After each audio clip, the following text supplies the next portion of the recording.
Olá, graça e paz para seu coração, Débora. Eu sou Herô e coordeno o Desperta Débora da Igreja Batista Teosópolis. E então, nós estamos nesse mês falando a respeito de um tema que mexe com todas nós, a questão da quietude da nossa alma. E o salmista, com muita propriedade, no Salmo 18, 1 e 2, nos faz esse convite para que nos aquietemos. E quando falamos nisso, nos lembramos daquele episódio que aconteceu com os discípulos lá no Mar da Galileia. Lembram? Quando eles enfrentaram uma grande tempestade e ficaram inquietos e com muito medo. Porque as tempestades da vida vêm e muitas vezes nos arrastam. Porém, mesmo que estejamos no fundo do poço e tenhamos chegado a um estado de completo esgotamento, Jesus pode nos colocar de pé outra vez e fazer milagres em nós. A doença, a morte, a crise, a solidão, o desemprego, a própria depressão, a falência dos negócios ou no casamento não tem a última palavra, porque a última palavra é do Senhor Jesus. Corrie Bon, uma holandesa que sobreviveu aos horrores da guerra, ela diz assim: não há poço tão profundo que a misericórdia de Deus não seja mais profunda ainda.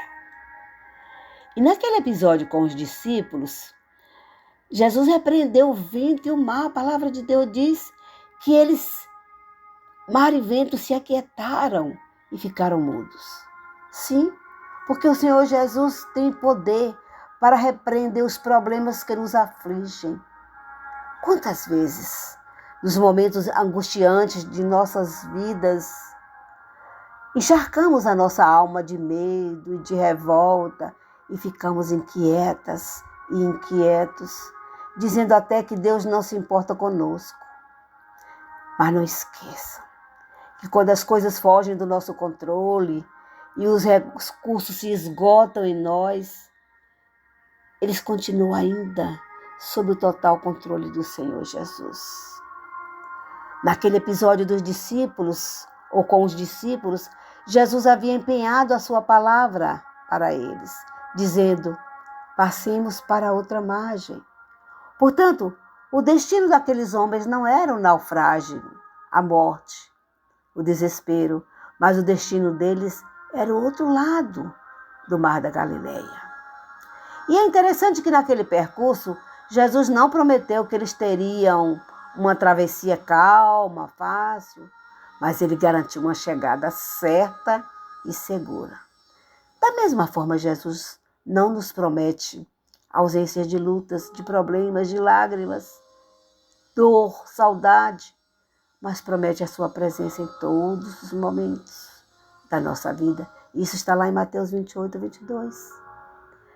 Então, mães, pais, avós, tias, tios, não desistam, não desanimem.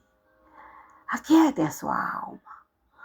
Quando as pessoas lhe disserem que a situação está perdida e que não existe mais solução, não creio nisso, mas creio na palavra de Jesus, porque não há impossíveis para o Senhor, conforme Lucas 1,37. É Ele que caminha sobre as ondas, é Ele que põe fim à guerra, é Ele que salva o perdido, cura o enfermo, levanta o caído e faz novas todas as coisas. Aquiete a sua alma. Os discípulos se entregaram ao medo diante daquele mar tenebroso, porque assim como nós, eles se esqueceram de que Jesus estava ali no mesmo barco. E por isso o barco não naufragaria. Quantas vezes nós fazemos isso? Esquecemos que Jesus está conosco. E o verso 39 de Mateus diz que Jesus repreendeu o vento e o mar. E eles se aquietaram e ficaram mudos. Jesus tem poder para repreender os problemas que nos afligem. E ele repreendeu os discípulos também por causa da sua falta de fé. Então, a partir daqueles momentos, os discípulos perderam o medo. Ficaram com a alma quieta e passar a ter uma fé real e experimental com o Senhor Jesus e não uma fé de segunda mão. Porque Jesus é quem nos ensina através da Bíblia e das circunstâncias da própria vida. É Ele que acalma os tsunamis, os furacões e os terremotos da nossa alma. Então, enquanto você reflete sobre esses acontecimentos, talvez você tenha perguntado, mas como me aquietar? Onde é que está o Senhor Jesus agora quando o barco da minha casa está açoitado pelos ventos e ondas ameaçadoras e meus filhos e minhas filhas, netos e netas, sobrinhos e sobrinhas estão escorregando das minhas mãos, prestes a caírem no mar da vida?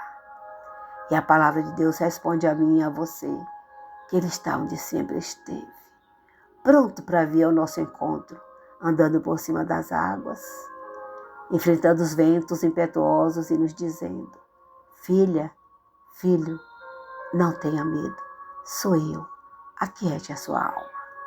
Eu não sei qual é a área de sua vida que precisa de transformação, da intervenção do Senhor Jesus, mas Ele sabe todas as coisas. E eu creio que o mesmo Deus que ouviu as orações das mulheres e dos homens no passado e interveio é o mesmo que tem ouvido o clamor das Déboras e que está disposto a ouvir as suas orações. Ao seu tempo lhe responderá. Você pode crer nisso? Que Ele nos ajude. Amém.